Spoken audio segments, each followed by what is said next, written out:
Hello, everyone, and welcome to tonight's class, Gouache Painting 101, learning a new painting skill, I think was the that total title. That was a mouthful. With me, your instructor, Adrienne Hodge, and yeah, I'd love to see so many new faces tonight. We've got a lot of new folks joining us these last couple of weeks, which is exciting.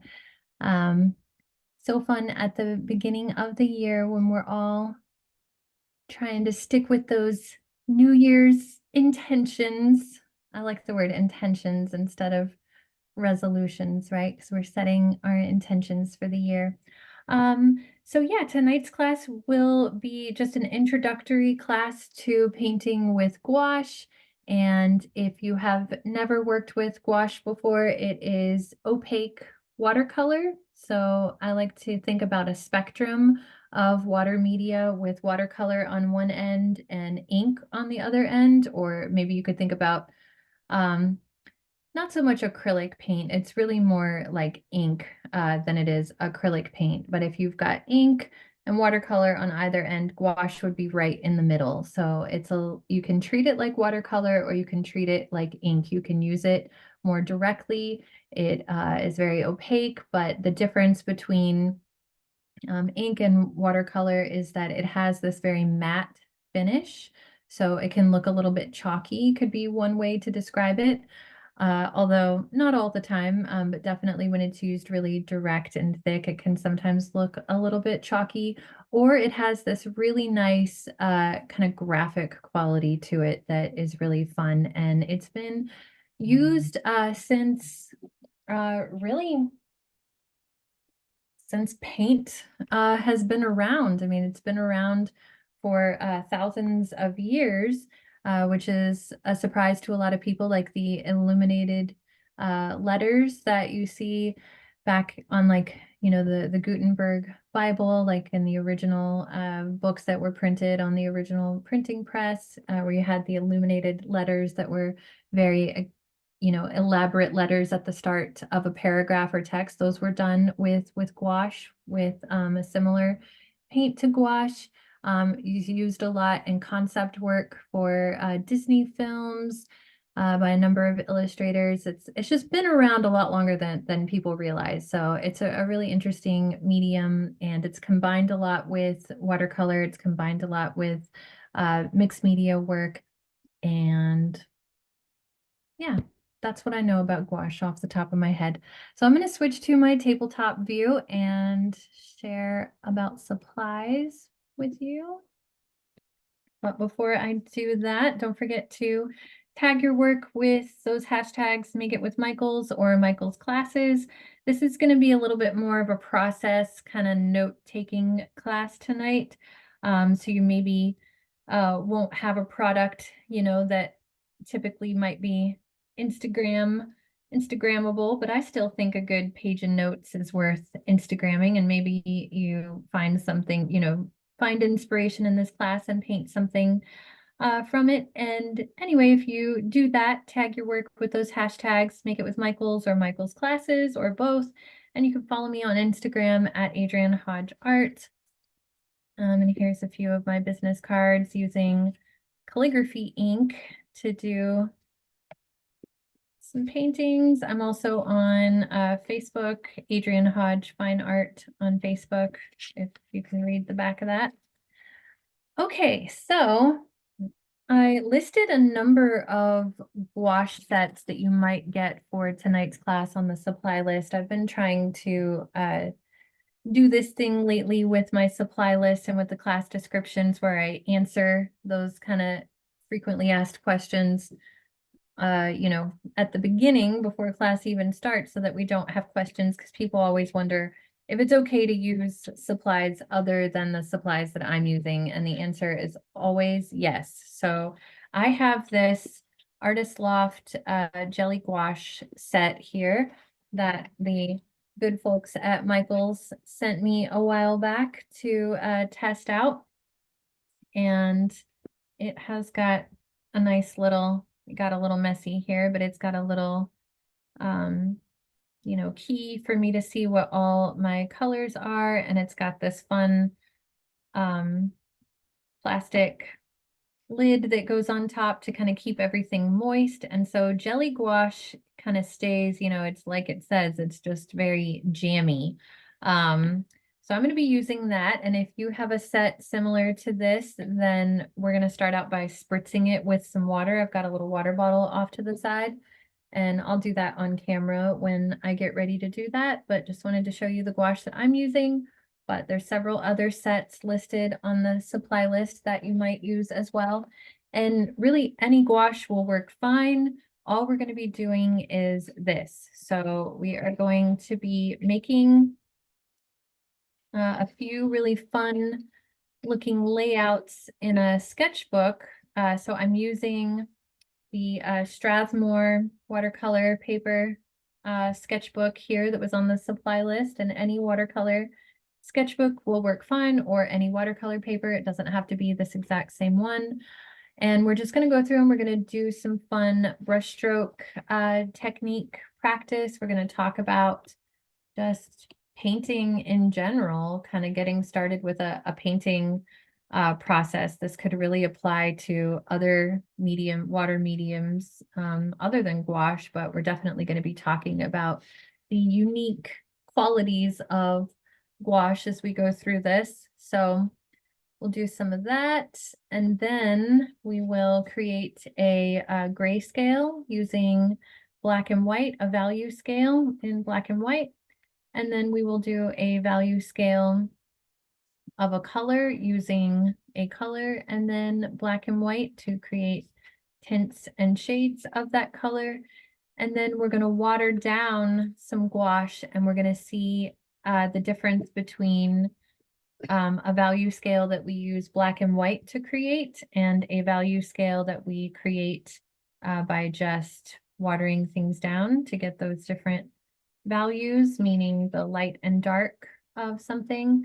And then we'll really get into the unique properties of gouache by testing out all the unique things that you can do with gouache. So you can use it dry, you can make dry brush strokes, you can treat it more like watercolor and do some wet on wet blooms. We can reactivate a dry brush stroke, which is something that you can't do with ink or watercolor.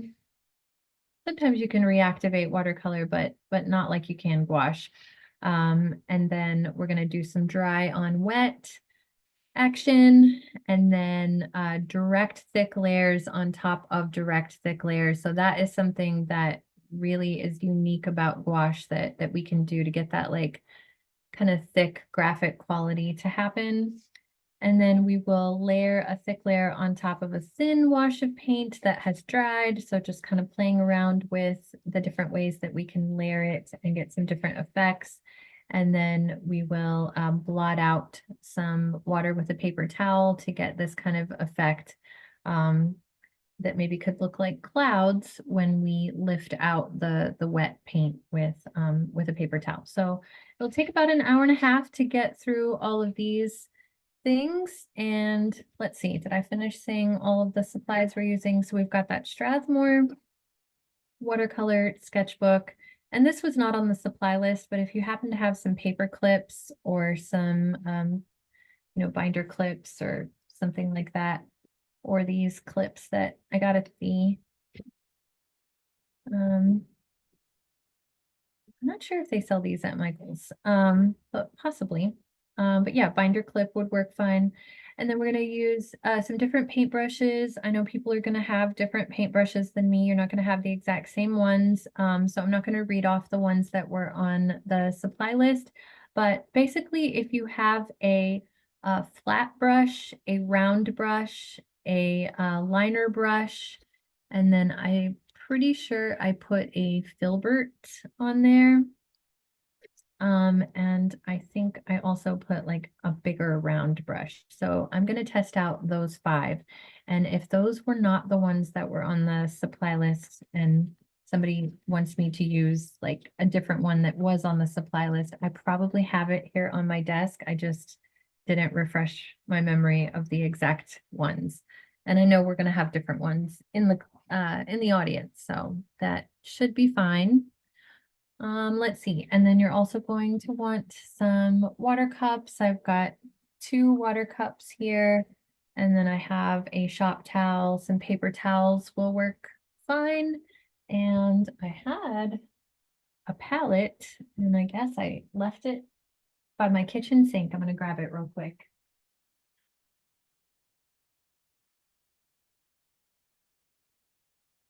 I can't recall if I put plastic palettes on the supply list, but having those off to the side would be good, especially if you have a set like me, because we want to get like a little wash going at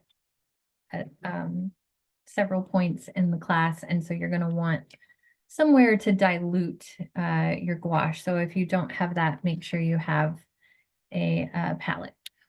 Okay, so are there any pressing questions about supplies? Anything jumping out? Let me see here.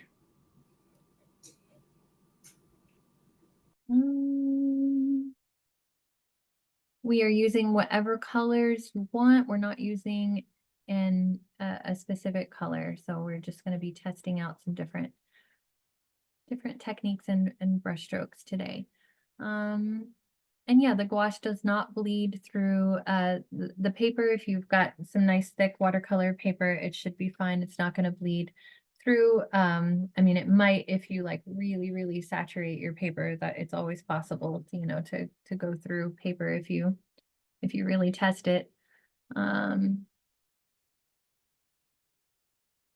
Okay. Yeah, gouache out of tubes is fine. There were several different gouache listings on that supply list, so whatever you have is totally fine. Let's see. Yes, it's totally fine to use the gouache paint in the tubes.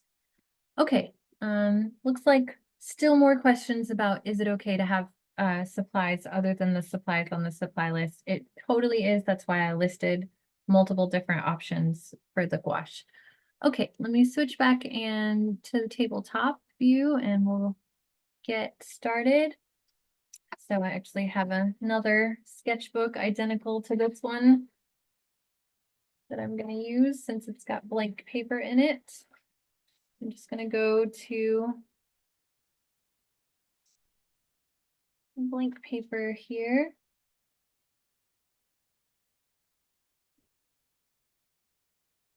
And we've got a lot of other fun painting classes on the horizon, and I'm actually not going to get back to a gouache painting class again until March, but I just planned that class and it's up on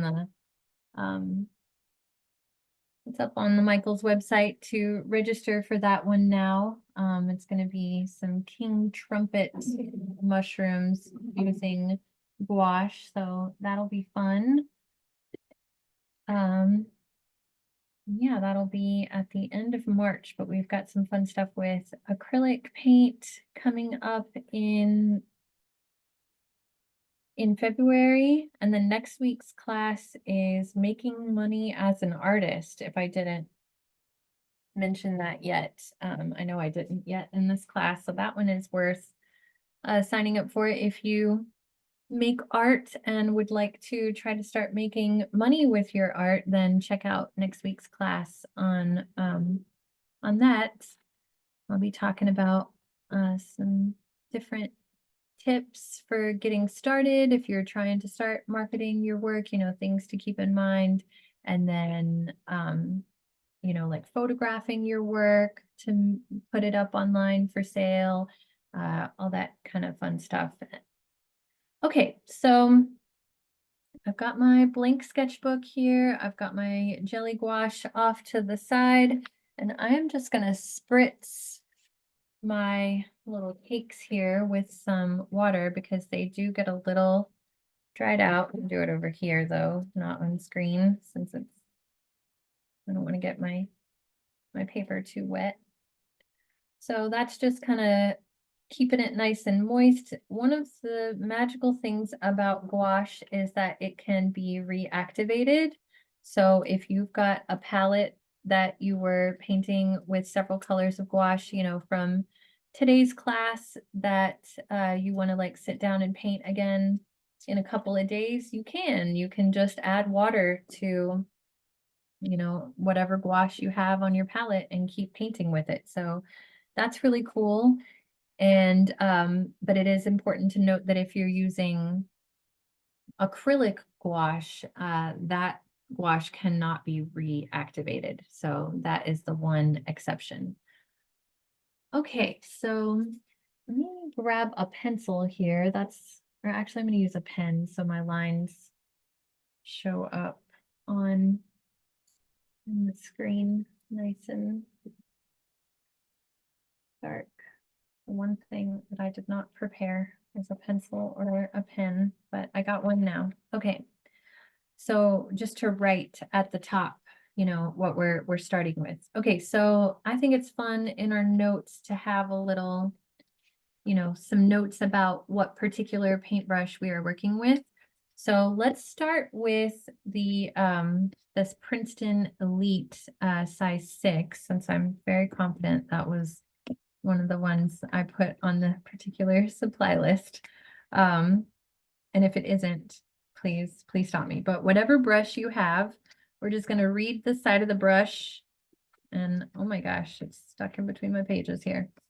We're going to read the side of the brush and just write down what it is. So it's the Princeton long round Aqua Elite size 6, and it's round. So I'm just going to write Princeton.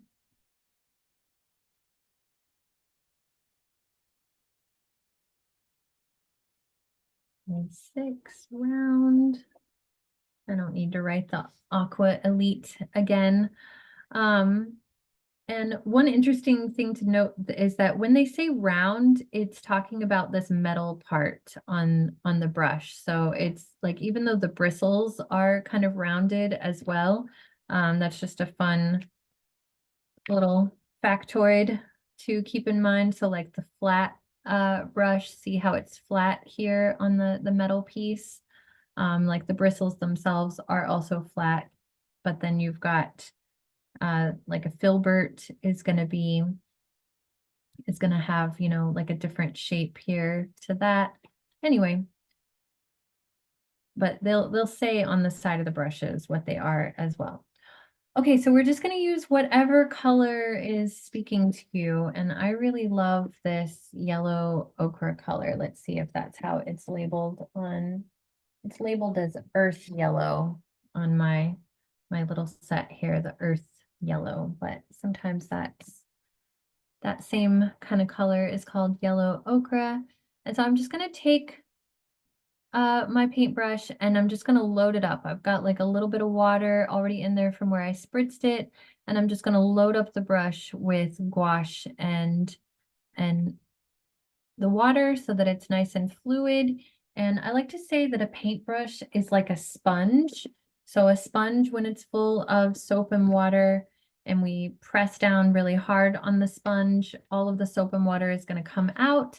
And then if we just barely touch the sponge, only a little bit of soap and water is going to come out. So we're just going to test that. We're going to take each of our paintbrushes here that we have, and we're going to just press down and see how thick of a brush stroke we can make with that paintbrush by putting full pressure on it. And maybe do that a couple of times, going from a couple of different angles. So like that was kind of turning the paintbrush on its side, and that was pulling it one direction. And then we're going to put very little pressure on it and see how thin of a line we can make with that same paintbrush. And as we do this, we might re-wet our brush or load it up again with more gouache so that we can keep playing around with our sponge full of soap and water here and see what kind of different brush strokes we can make with this particular paintbrush.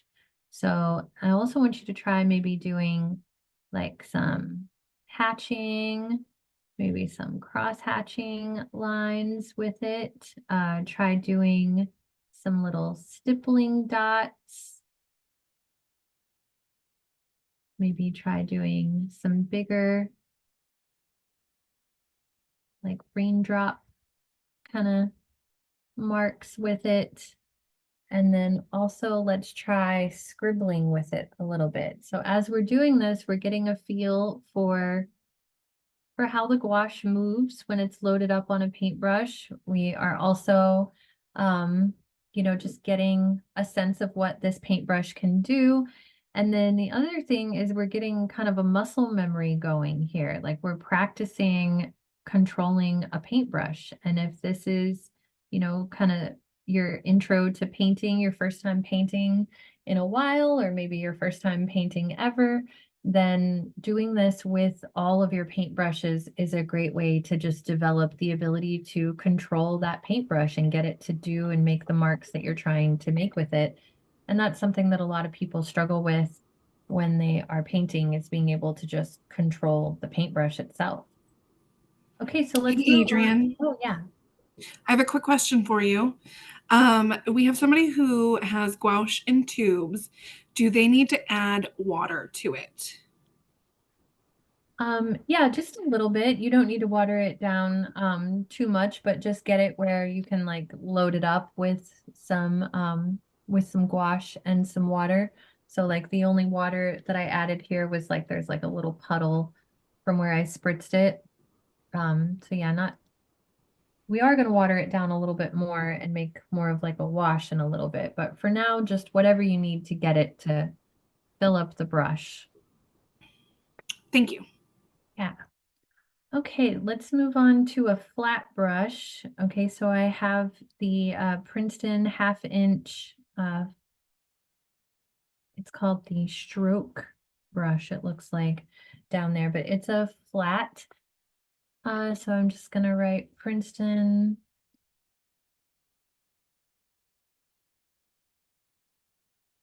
flat or stroke. And it's the Aqua Elite. I could write that if I wanted, but I'm just gonna write 1/2 inch.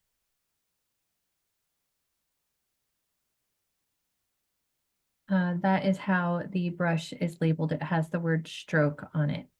But it's a flat brush, so just whatever flat brush you have in your set there. Okay, and I'm gonna just stick with the same color, and I'll load it up on screen again. So I'm dipping my paintbrush in the water cup so that I get my paintbrush wet. And then I am just twirling it around in my gouache. I've got a little bit of water still in there from where I spritzed it. And if you're using a tube, just, drip your paintbrush in the water cup a couple of times to get some water moving so that, just so that it soaks it up and you can get that brush nice and loaded up.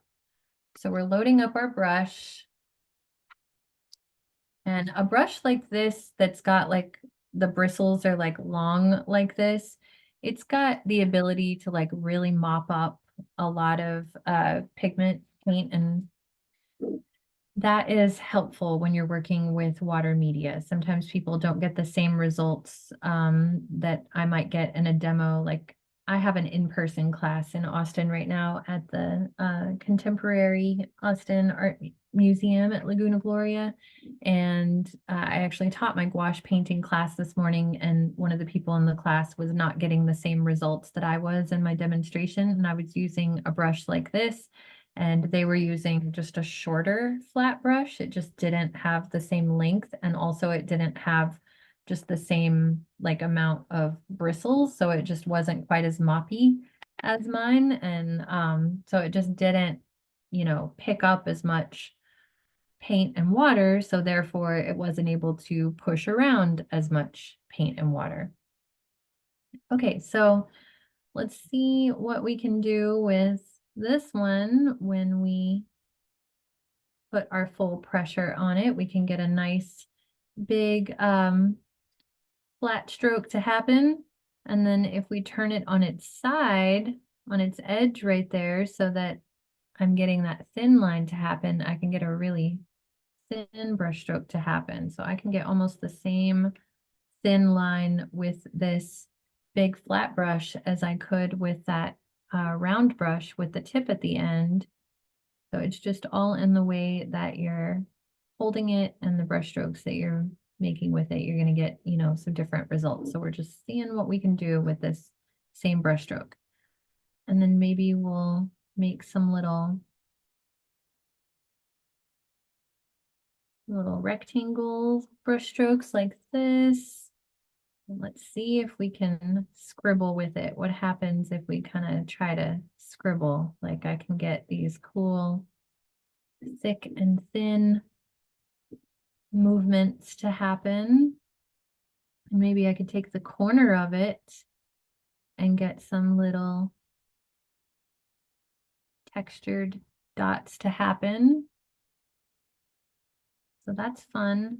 There's a lot of different things that we can do with a big paintbrush like this. We're getting that muscle memory going, you know, just with our hands. And also think about the movement when you're painting with a new paintbrush. Think about the movement coming from your arm. So not so much using your wrist to pull it around, but think about your bicep doing the movement. And you can get a lot more control that way if you use your arm instead of your wrist to control your art materials. Those of you who come to my classes all the time hear me saying that all the time.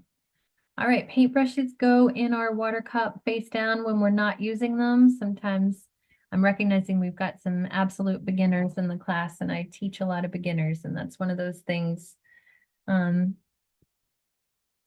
that's good to mention so you don't dry out your brushes. So if you just kind of set them, you know, on your palette, then they could dry out and it'll ruin your brushes really fast. So you want to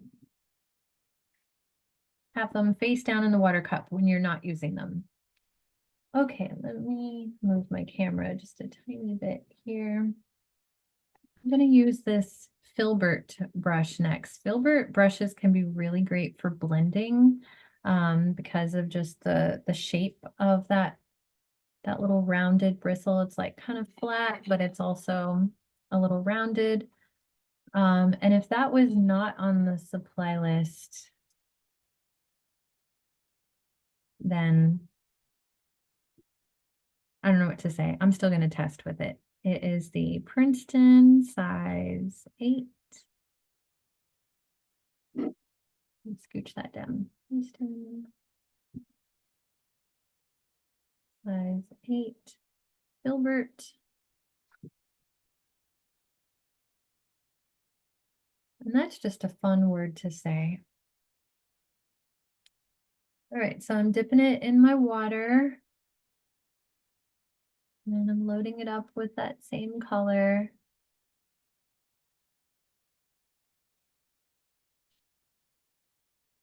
Let's see what we can do with this one. So we'll put the full pressure on it.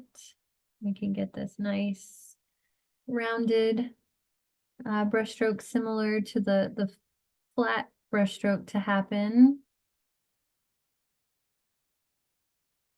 And then if we turn it on its side, we can get a nice thin brush stroke to happen. And, you know, just notice like how you might be able to control the thickness or the thinness of your lines better with different paintbrushes. You might start to have a preference for some of these paintbrushes as we go. And then when we paint these little kind of swatches, those have a really interesting shape. So that might be helpful later when you're painting. Maybe you want that particular brush stroke. And then turn it on its side to try to get those little dots are a little trickier, but I can get these fun little shapes that almost look like little teardrops. I kind of do a little wrist flicking action as I do that. But maybe let's water this down a little bit more. So add a little more water to your paintbrush and try just painting a little area with a paintbrush like this and just moving it around with some extra water. So these shaped brushes can be really great for blending. It's really nice to like kind of move the gouache around and get it to like soften and blend together like that. And then you could maybe scribble with it a little bit as well.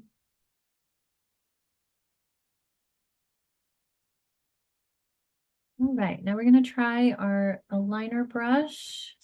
And then after that, I'll do a bigger round. And then I think that'll be good for our brushstroke practice. Let's see how we doing on time.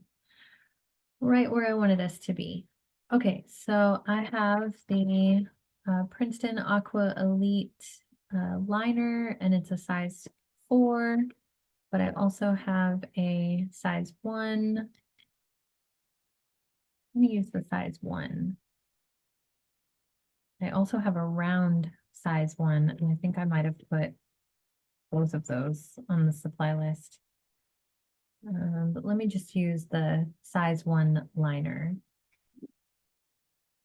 Okay, so a liner brush is, I mean, it'll say liner on the brush, or like some of these I still have the tag on them from Michael's. So, you know, it says on the tag there that it's a liner brush. Also, when you're shopping for brushes at Michael's, they separate them by medium. So all the watercolor brushes are going to be together. All the acrylic brushes, oil brushes, you know, are kind of going to be together. And then they're, you know, separated by size and shape and everything. So they'll say liner brush on them. Sometimes people pull those tags off without looking and then just don't pay attention to what's printed on the side of the paintbrush. So, but it says it right there. So it's a Princeton Aqua Elite liner, size 1. And I love using liner brushes because I'm really into those, you know, crisp little details when I get to the end of a painting. And you can do a lot with a liner brush. So I'm just a big fan of the liner brush. So, and also ones that have some length like this. Okay, so and yeah, you can use acrylic paintbrushes. Any paintbrushes that you have are fine, but definitely you want watercolor brushes when you're working with gouache. So you can use whatever you have right now for the purpose of the class, but you might not get the same results. But any synthetic brush that you might use for acrylic paint should work okay. You just might not have the same ability to move things around with a lot of water if you don't have a watercolor brush or a mixed media, or, you know, a brush that's intended for water mediums, which acrylic paint is a water medium, so it's fine, but it's not the same as a watercolor brush. Okay, so this one has a lot of length on it. I loaded it up with paint and water, and then now let's see what we can do with this one. So versatile. I feel like a liner brush is like the most versatile next. Well, they all are, but if I put it on its side and I drag it across, I can get a really thick line to happen. So, and I'll just go ahead and grab some water on that. And I just want to show you like how quickly I could fill in an area. I'll do this with one of these round brushes next, but if I really take some water and pull this around, I can fill in a pretty large area with just the liner brush. So it has the ability to really drag paint around, even though it seems like it's not going to, you know, do that because it is such a narrow brush.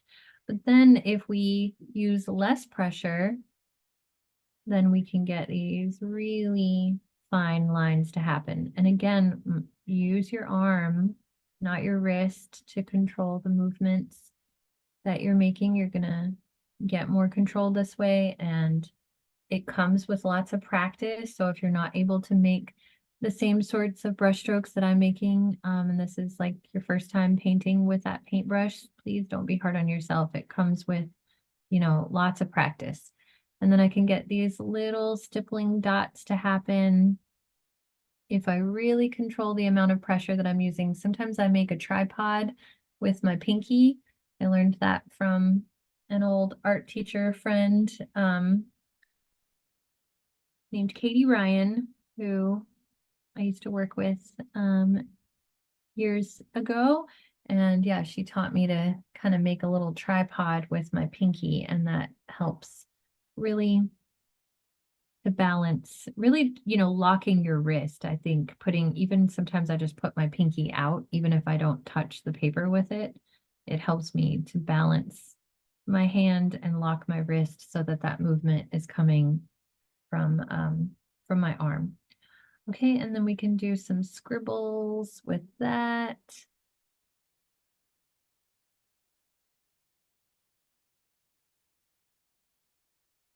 And then maybe even some like little ribbon shapes. Play around with switching from thick to thin. All right. Let's do one more with a nice big round brush. And this is where, if you're working in a sketchbook, you might have to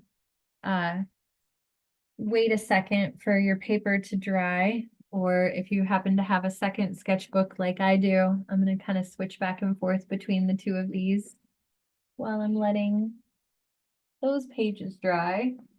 I can't recall if I said, oh, sorry, I'm just using this blank page over here. We'll ignore my cute little sketch of my daughter over here on the side.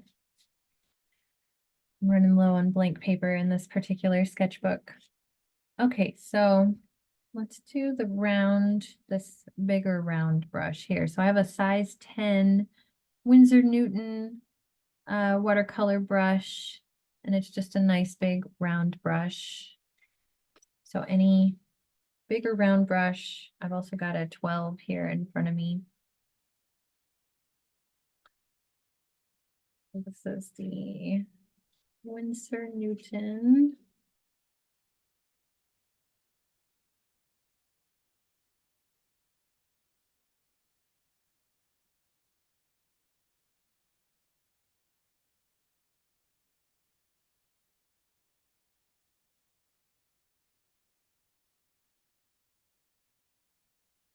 That's the size 10 round brush.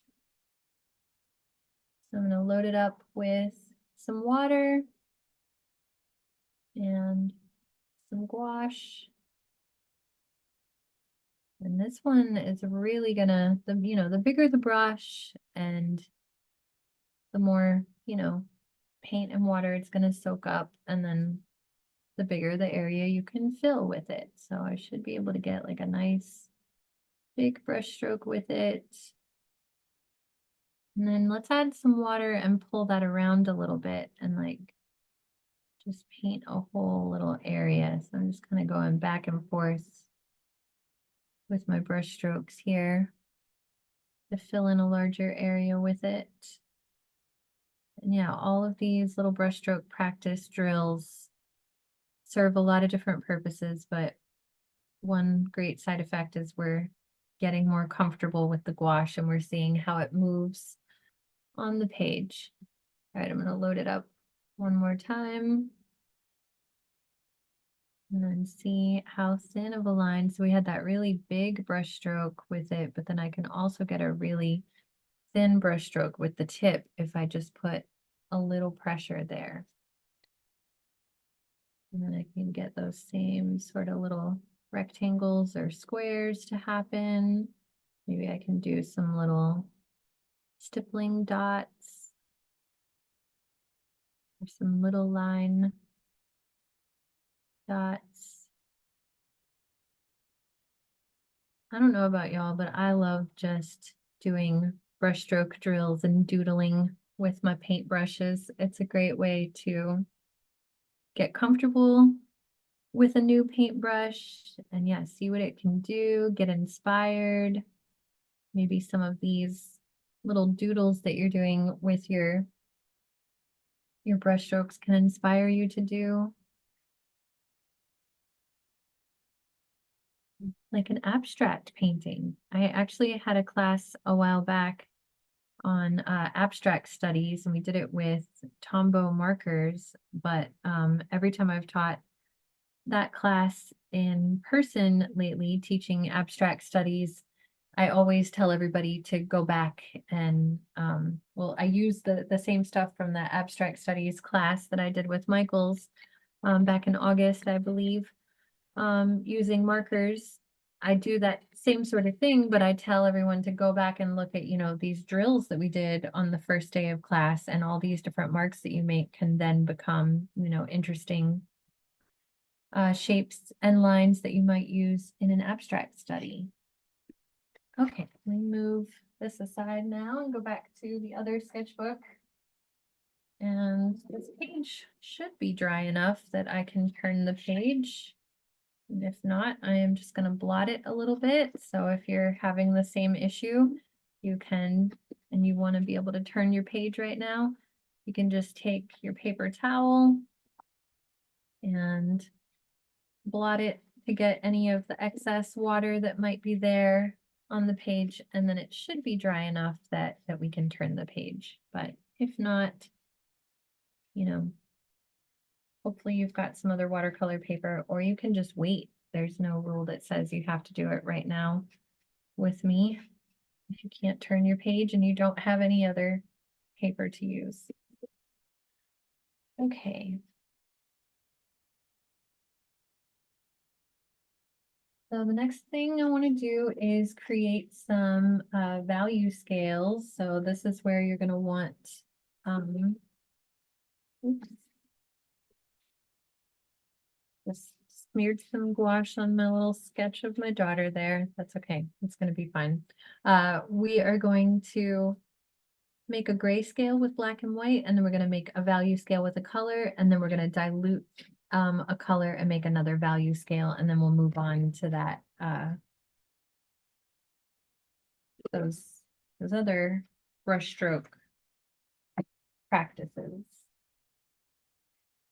the different techniques that we can use. Okay, so we need black and white. This particular set that I have has two different whites. It's got one that's labeled white and then one that's labeled titanium white. Titanium white is going to be your most opaque white, so that's the one we're going to use. But the other white would probably work just fine.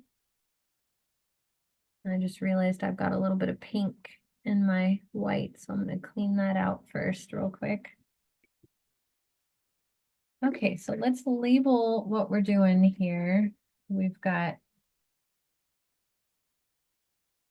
making a value scale or a grayscale.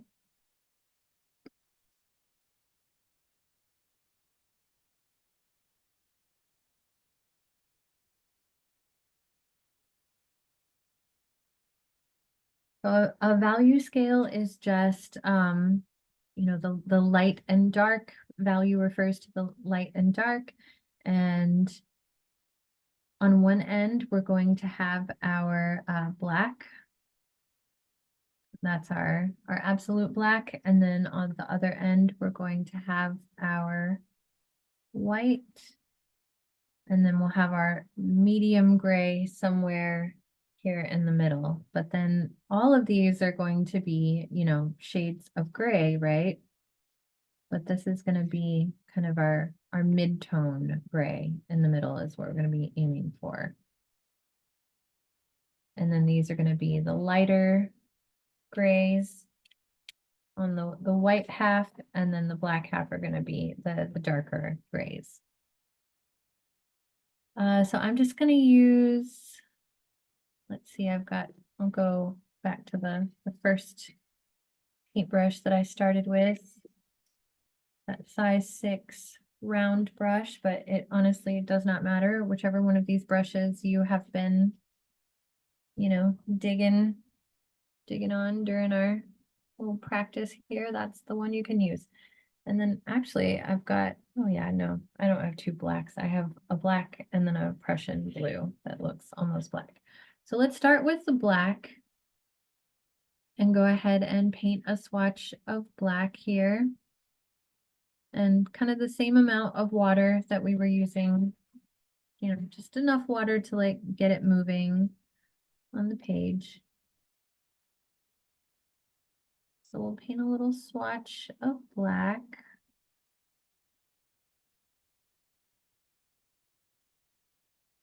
And then we'll clean our brush. I'm gonna actually use a different brush, but it's another size 6 round brush. And then we'll paint a swatch of our white.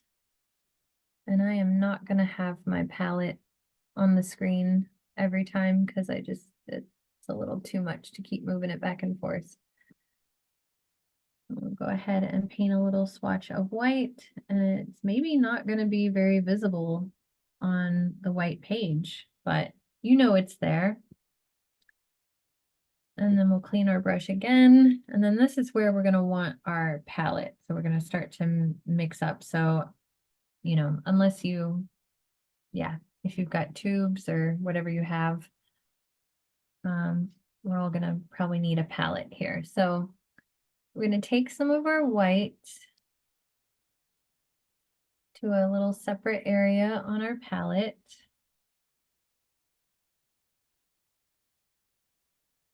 And then we'll take some black on another area of the palette.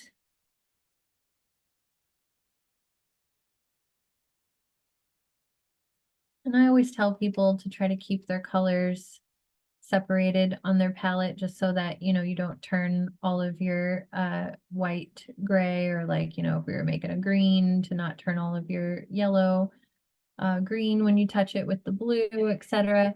But then I always end up making my palettes kind of messy. So I'm more of a do as I say, not as I do kind of person on that front. But it is nice to, you know, not have to keep replenishing your like source supply of, you know, your lighter colors, especially because the darker color is always going to try to eat the lighter color. So it's good to start with your lighter colors first. And white is the absence of all color. It's reflecting colors, right? The white light reflects all the colors on the color spectrum, and black absorbs all colors. So black is really going to absorb the white. So we'll start with our white. I'm going to take even some like separate over here. And then I'm already mixing my colors up. I'm just going to get a little bit of black and start to mix together. And I'm going to get some kind of a gray when I do that. And it maybe is going to immediately be something like a mid-tone gray. Like that one feels pretty close to a mid-tone. So I'm going to go ahead and paint it there. But you might have something that's more on the lighter side.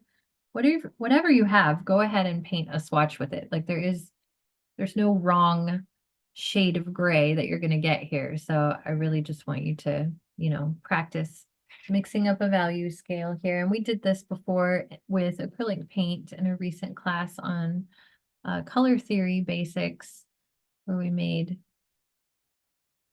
a value scale in black and white, and then we made a color scale using a color and black and white. So we're just doing that same sort of thing here, but with the gouache. And I'm looking for at least one gray that is like a super light, like just a baby's breath of gray. Maybe even lighter than that, but that's pretty good. So you want at least like 2 or 3 different values for your tints and 2 or 3 values for your shades. I'm going to keep it really minimal and just do 2 for each. And then on the shades side of our grayscale, we want more black than gray. I'm just going to keep adding black to this gray we already had.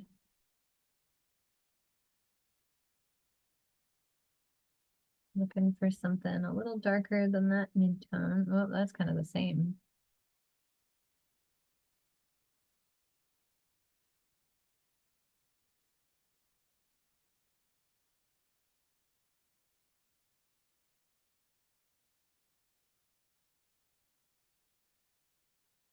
Is that darker? That might be lighter. Well, that's okay. That is more of a mid-tone and that's more of a darker one. It's totally fine if your values are out of order on this scale, you know, if they don't perfectly go from light to dark. It's really not a big deal. All right.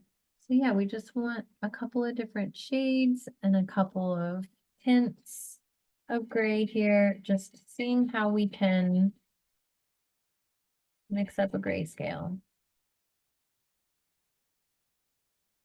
All right, and I'm just going to label that in my sketchbook. Shades and tints. Okay, now let's do that, but with a color in the middle. So we're going to make a color scale.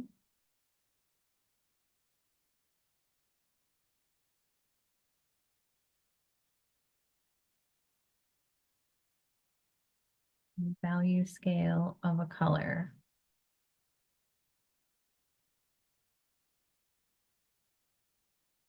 All right. I feel like I always use blue. That's not true. I've used green when I've done this before. Let's do something different though. I'm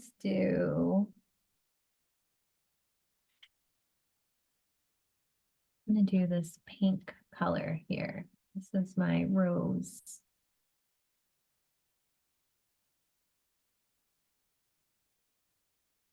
I'm going to take my rose and put that right in the middle where we did the mid-tone gray before. So whatever color you're using, put it right in the middle. And then we'll have black on one end and white on the other. So I'm just starting the same way I started before.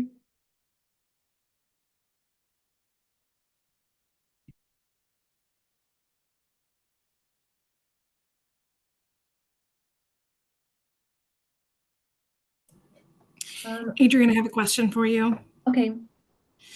Why are they shades and tints and not all shades? So the shades have, I mean, on the grayscale, I guess they are kind of all shades of gray. But traditionally, everything that's got more, you know, has white added to it is a tint. So maybe, you know, this would apply more to our color value scale over here than it would to the grayscale. That is a good question. So yeah, when you're adding white to something, that is a tint, and when you're adding black to it, that's a shade. But that is a very good point on the grayscale. They're all shades. How about that? Okay. So I also saw Rebecca asked a question. I'm not looking at the chat, but every once in a while, those chat questions just like give me a little pop-up bubble. They're like, what is the purpose of doing this? There are so many purposes in doing this. You know, as somebody who's been teaching painting to adults for 10 years now, people really struggle to understand color and value when they're painting. And oftentimes they don't get like a full range of contrast on a painting. Let's say you're painting a blue shirt. Somebody's wearing a blue shirt, or you've got some drapery in a still life that you're painting. And you know, where the like here, let me just like looking for something nearby that I could use. How about I've got a ball of yarn. Um, okay, so on this ball of yarn, where the light is hitting it directly, we've got like, you could use white paint to paint the white highlight on that ball of yarn. And then in the dark shadows of the ball of yarn, you've got black, right? So we've got white and we've got black, and then we've got blue is the main hue of the ball of yarn. So if you're painting this ball of yarn and you just use three colors, like let's say you just use black, white, and blue, it's going to feel really flat. But if you mix up a value scale of blue, using, you know, like 8 to 10 different values here, like we're just doing a few, but if you really mixed up, like 5 and 6 different tints of this color on the color scale, and 5 or 6 shades of that color, then then you're really going to have this full range of values to be able to paint this ball of yarn in a way that feels, you know, more realistic, that's going to show how the light is affecting that same color in all these different ways. So this one I will definitely label shades and tints. Oh my God, I just put my hand in that wet paint over there.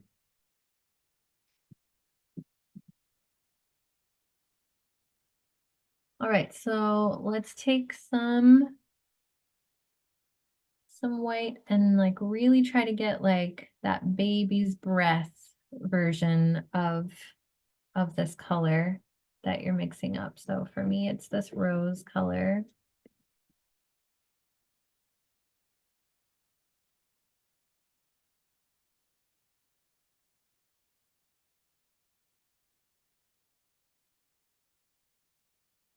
And I painted a little swatch of white at the bottom there while I was talking. So hopefully y'all got the same going on yours. And I want even more white than that on here. I want it to be like a really, really pale version of this pink. So yeah, getting that full range of these values makes such a huge difference when you're painting anything, just to notice that things get that light where the light hits them, because they don't just jump from white to the color. There's usually a slow, fade, a blend that happens where the light is affecting a color. But yeah, we'll just get 2 or 3 different tints here just to get a basic understanding, and we'll move on.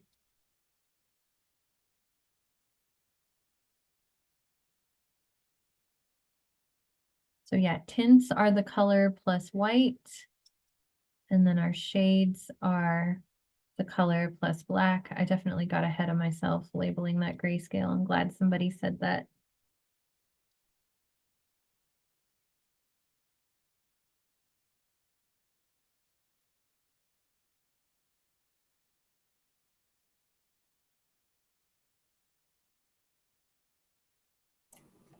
I have another question for you, Adrienne. Okay. Sandy says, I've only done watercolor. Can you just use more water instead of white? Yeah, we're about to do that next. But I'm glad you mentioned that, because that is one of the things about gouache. I mean, there's a few things that we've talked about that make gouache so different from watercolor, but one of the biggest things is that, traditional watercolor sets don't have white in them, so you have to use the blank paper as your white, or a masking medium, and you have to plan ahead and know what you want to be like your absolute white highlights. And you have to dilute everything to get these lighter values, and we can do that with gouache, but we also have white gouache, and white gouache is extremely opaque, and it works to like kind of like cover up mistakes, and you can do a lot of really fun things when you're painting with gouache because you have that white. And it definitely is one of my favorite things to paint with, since I love to paint clouds so much, because I can, really manipulate that white to get clouds to happen. But yeah, we're about to dilute it and do a value scale with just water. So we'll be doing that in just a moment. Okay, so I've got my color, and then now I'm going to slowly add some black to it to get some shades of this color. Say slowly, and then I like immediately turn that whole pile to dark. So there's a good example of what happens when you get impatient and add the black too quickly. Let me try that again.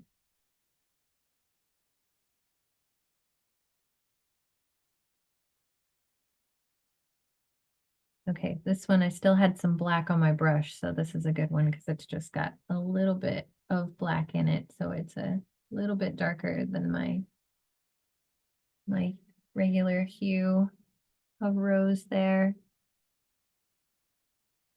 And then I'll just do one more.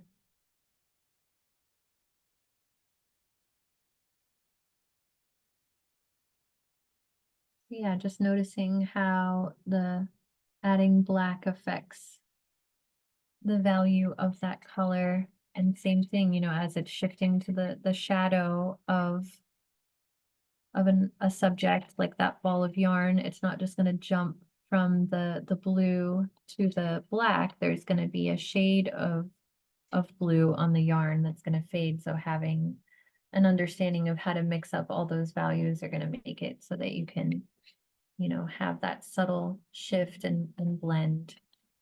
Even if you're not painting something in one color, you might be, you know, painting a leaf that has a shadow falling on it, etc.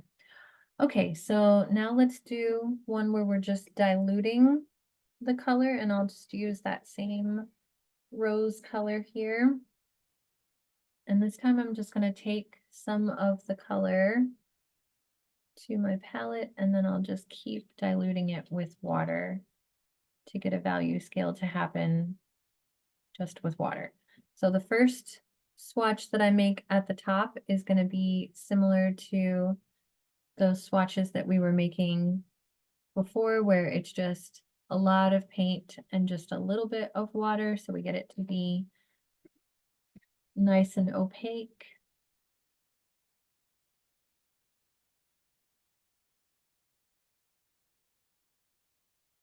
And then I'll add some water to it, and I'm just dripping water from my water cup into it. And then I'll paint another swatch so it's a little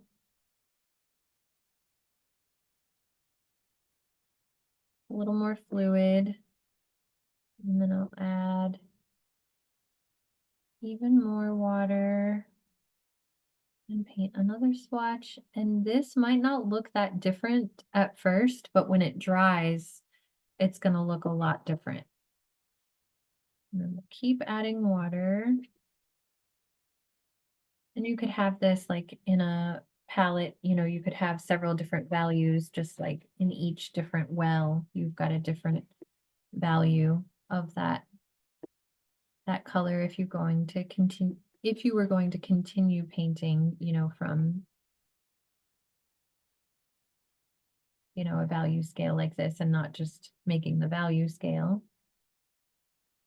I watered it down quite a bit to start to get the lighter values to happen.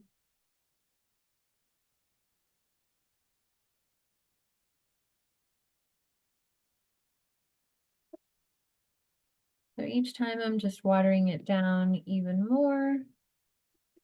Maybe this last one, I'll just kind of clean my brush off a little bit in the water cup and just use like the water from the water cup so I can get a really transparent layer to happen. And if it's creating like a little puddle in the corner there, you can just take your paper towel, like the corner of your paper towel, and soak some of that up, but that is going to affect the value when you do that a little bit. But that'll also make it so that we can turn our page a little faster if we need to soon, which we are.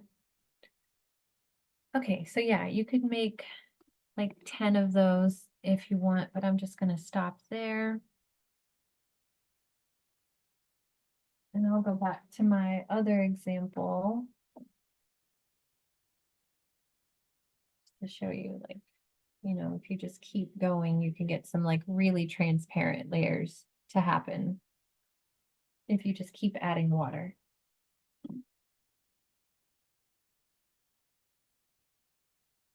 So this is our diluted value scale.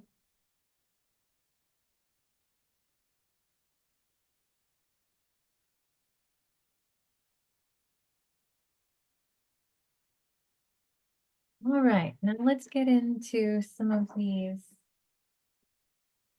different painting techniques that we can do with the gouache. So the first one, you maybe already did it while we were, practicing our brush strokes, and that's just a dry brush stroke.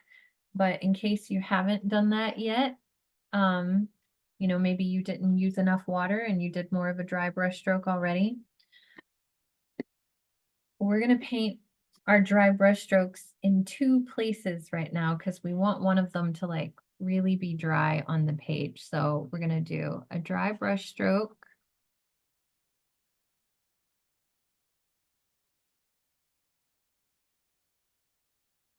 Here at the top, and then in the middle here, we're going to do wet on wet. So we can make blooms happen, which is something we can do with watercolor. We can also do it with gouache. And then down here, we're going to reactivate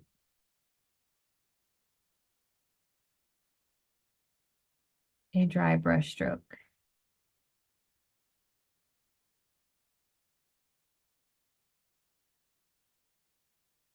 Okay, so we'll paint some dry brush strokes at the top and the bottom right now. So if your paintbrush has some water on it, go ahead and dry it off with your paper towel, get it nice and dry. And this time we're not going to use any water. Like, let me see.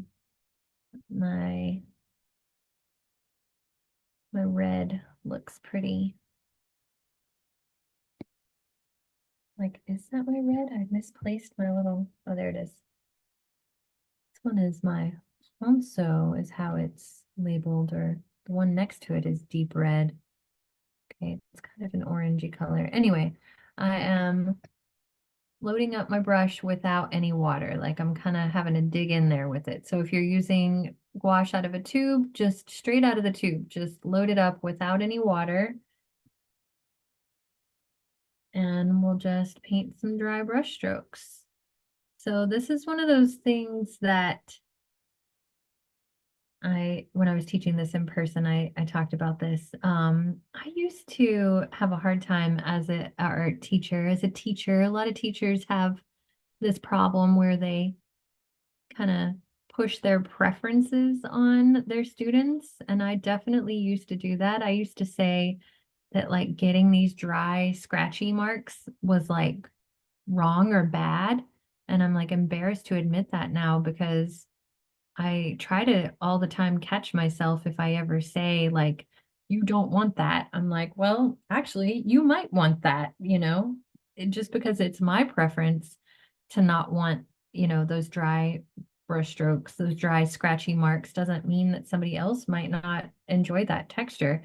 And I've really grown to appreciate that dry, scratchy texture that happens when I, get experimental and don't use water with gouache or with different other mediums, like with my ink.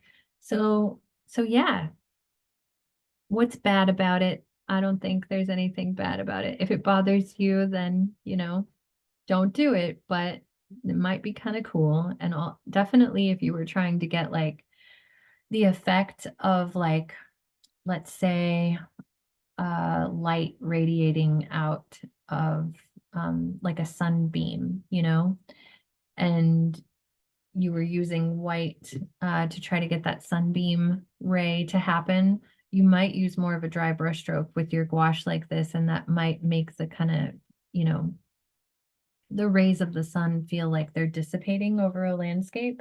So that's one way a dry brush stroke could be really useful. Okay, and then while we've got some dry paint I mean, it's not dry. It's obviously it's still moving. But we'll go ahead and do our dry brush stroke down here as well, and like really work it into the page a little bit so that it can dry while we're doing our wet on wet blooms. And then we'll come back to it in just a moment and reactivate it. Okay, and while we're waiting for that to dry so we can reactivate it in a bit, we will take one of our flat brushes and just get some water. All of my water is pink and dark and black right now, but I think it'll still paint some clear-ish water for me. So we're just going to paint just water on the page. If you need to go, you know, clean your water cup and replace your water, then you can definitely do that. I'm sorry, I just had, I don't know where those little bits of fuzz came from, but I had some fuzz. And do that again. Yeah, I had some eraser bits in my other sketchbook that shook out or something. Anyway, okay, so we're gonna get a little swatch of water there. We're just painting water on the page. And then let's take one of our liner brushes and, oops, maybe go with whatever color you were diluting. So I was diluting my rose color, so I already have a little puddle of my rose color over here, so it's nice and wet because it's a wash, right? We watered it down quite a bit, and if you don't have any left, get a little puddle of pigment that's really watered down. And so we can do some wet on wet action here. We're just going to touch the water with the wash and get some wet on wet blooms to happen. So see how it's kind of blooming out like that. And then we're just going to leave it alone and we're going to let it dry. And with all water mediums like watercolor, gouache, ink, which I teach all three of those regularly, and I paint with all of them regularly. But especially when I'm teaching them, students have a really hard time waiting for layers to dry. And I kind of joke in my in-person classes, like, ask me if you need something to do while you're waiting for your layers of watercolor or gouache or ink to dry, because people get so impatient when they do something like this and they want to like keep messing with it, but it's going to look so different when it dries. And the only thing I'm really doing is like grabbing some of the puddles out with my paper towel just so that it'll dry a little faster. And I can turn the page in just a bit, but mostly I'm leaving it alone and letting it kind of do its thing because it's going to look really interesting when it dries naturally. And you really, want to just let it do that, let it do its thing. You can create lots of interesting effects, but when you let it dry and let it do its thing, but when you kind of keep trying to act onto it and fix it or move it around, then it loses that natural quality that it might have when it dries. Okay, so let's go to this one that we're going to reactivate now. It'll be more dry than it was. It's dry enough. And we're just going to get some water and just add some water and pull it around on the page. So that's pretty cool that we can take dry gouache and make it super fluid again by just adding water to that area. You can still build on layers when you're painting with gouache. It's not like every layer that you add on top is going to reactivate the layer underneath. It really is just a matter of how much water you add to it. I mean, if you're dropping a puddle of water on it like we just did, then obviously it's going to do this, except for the acrylic gouache. Acrylic gouache cannot be reactivated like this. So that is the one type of gouache that will not do this. Okay, let's move on. Got 15 minutes left to do these last four things.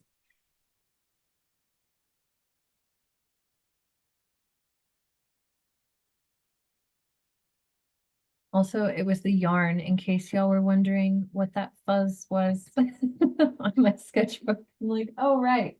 I put a ball of yarn on the paper. That's where all those little fuzzies are coming from.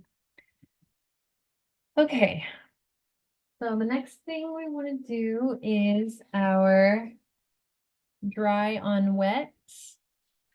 So we're going to paint a little swatch. And if you want to go ahead and like just label all these, let's go ahead and do that. So I'm going to do them all on the same page so I don't have to worry about turning a page again. So dry on wet.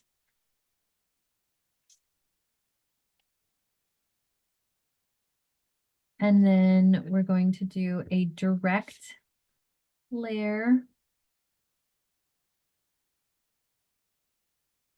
on top of another direct layer.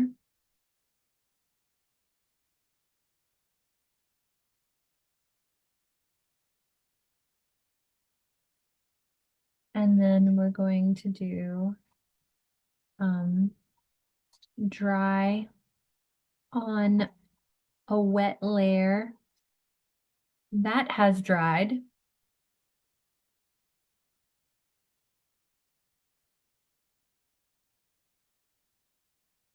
And then we're going to do, how did I label that before? I feel like there's no way to say it without being long-winded.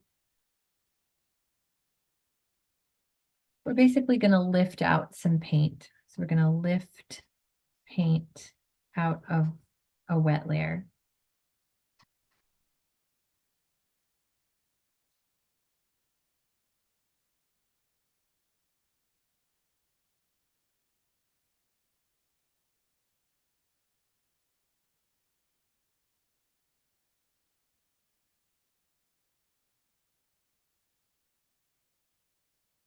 All right. Use my little scribble there. Okay, so when we paint our wet swatch here for the dry on wet, let's go ahead and paint another, let's paint two of them down here so that we have a wet layer that has dried. So we'll take our flat brush, and I am just going to use some pink water here. That's just how it's going to go, because I'm not going to go change my water cup water. Okay, so I'll paint two different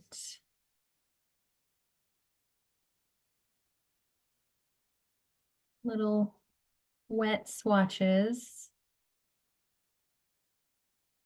But we want this one on the bottom to dry. Maybe we could add a little more pigment to that. So maybe you could use your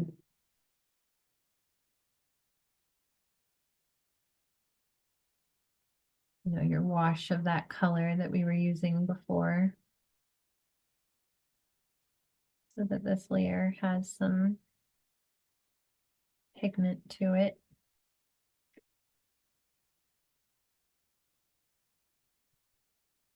And really spread that around because I want it to dry a little faster.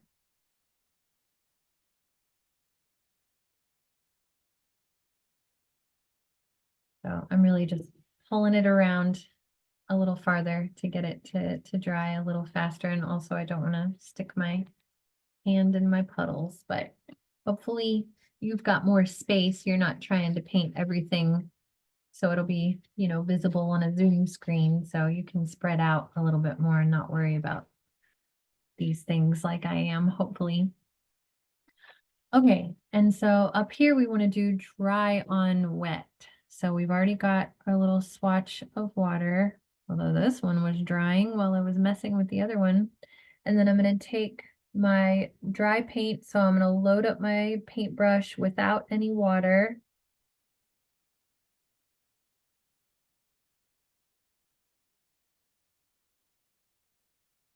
Kind of hard to load it up without any water sometimes. Okay, and then see how it kind of bleeds and blooms. when you add dry on wet. So it just kind of gives it a little interesting texture there. And it's kind of fun to go like half on and half off the page where it's dry and where it's wet to kind of manipulate the way that it's bleeding. All right, so that's fun. Okay, now let's dry our paintbrush off completely again. And this time we're gonna do a direct layer on top of a direct layer. So it's gonna be pretty, it doesn't have to be totally dry, but I also don't want you to use too much water. So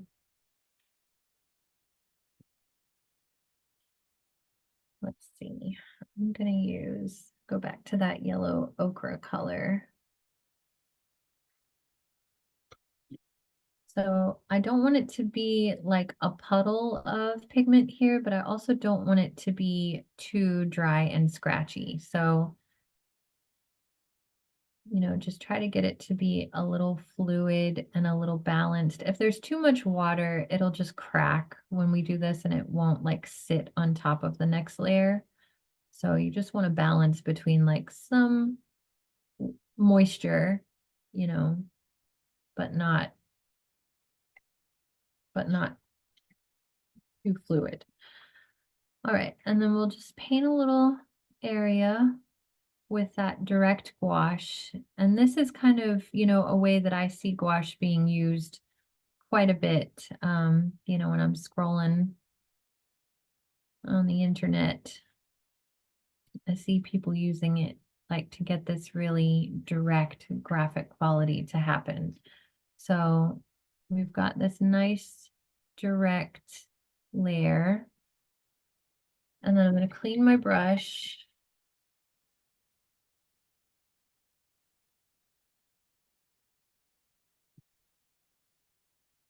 And get a different color. How about blue? And so my blue is like just the right amount of moist from when I spritzed it earlier. There's not a puddle, but there's also not, it's not too dry. So it's nice and jammy there. So I loaded up my brush with the blue. And I'm just gonna go right on top of here and just paint some little shapes right on top. And it gives it that really fun kind of graphic quality.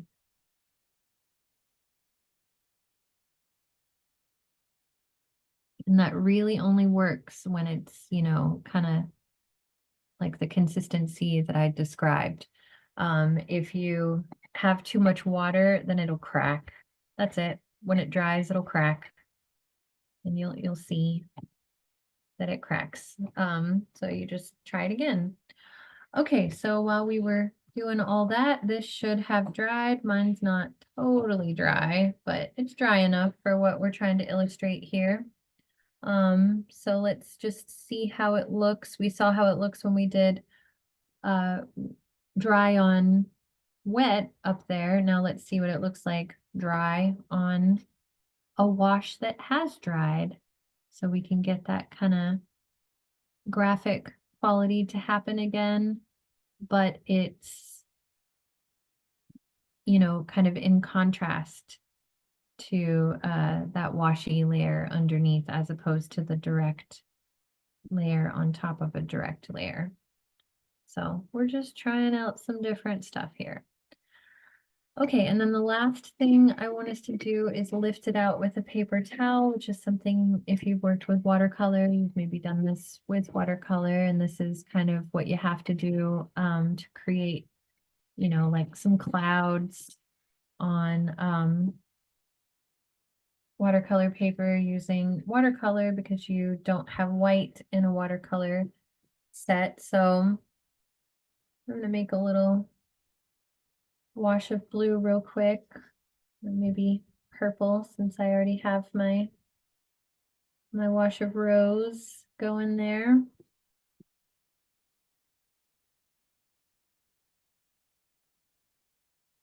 So a wash is just a puddle of pigment. So it's really watered down, really diluted. It's that last value that we used on that diluted value scale.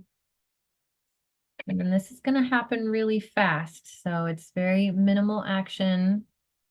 I'm going to do it really quickly in a small area. So if you miss it, you can always watch the playback of this on YouTube later.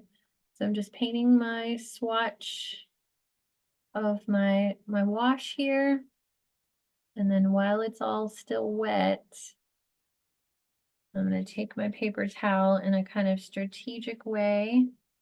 And I'm going to blot into it.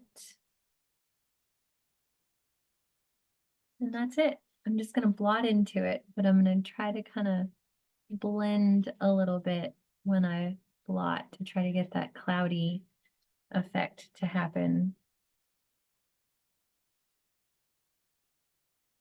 So you can definitely do this with watercolor. There's a lot of stuff we can do with watercolor that we can also do with gouache, but there's few things we did with gouache that we can't do with watercolor, right? And then that doesn't look as cloudy as I want it to be. I can always like go back into it and blend it a little bit, but that's basically it. These demos don't always shake out exactly like I hope for them to. That's pretty good though. We could keep building on that if we had more time.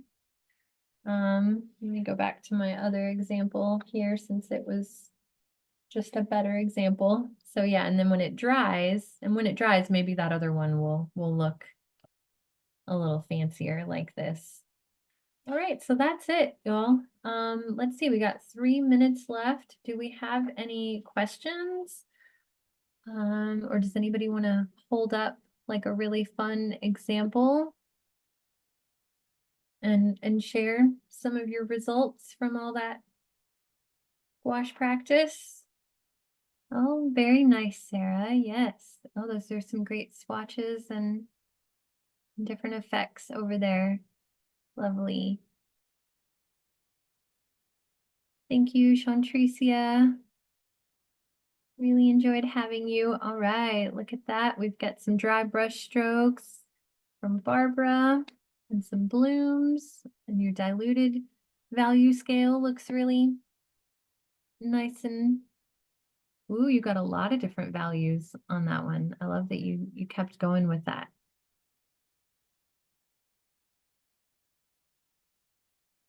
Oh, look at that. Those are some really nice effects, Diane. Yeah, those turned out really nicely. Awesome.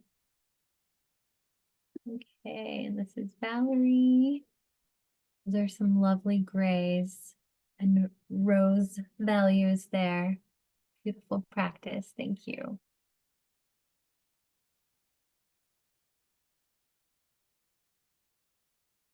Ooh, look at that. You used some of the same colors I did. That looks almost like my page of notes. Oh, that's Barbara again. Yeah, those are really nice, Barbara. Lovely. Yeah, you'll probably recognize some of those. Some of these techniques are things from that abstract studies class. This is definitely good to refer back to when you're doing an abstract study.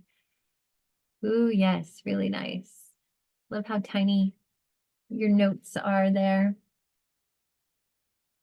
I love a good page of notes when it's all crammed in onto one page like that. Like, yeah, that's really great, Colin.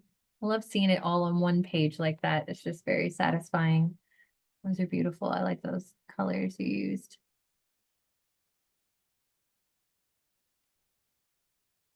All right, Lana, beautiful practice.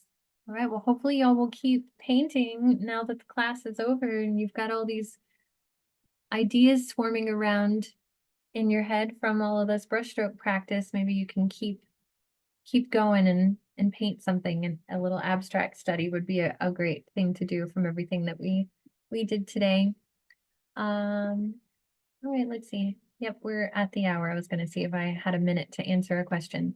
Thank you all so much. And next week's class is the Making Money as an Artist class. So hopefully you'll join me for that. Even if you're not into trying to market your art, maybe you'll get something out of it for that you can use at a later date. Thank you all so much. Have a great evening.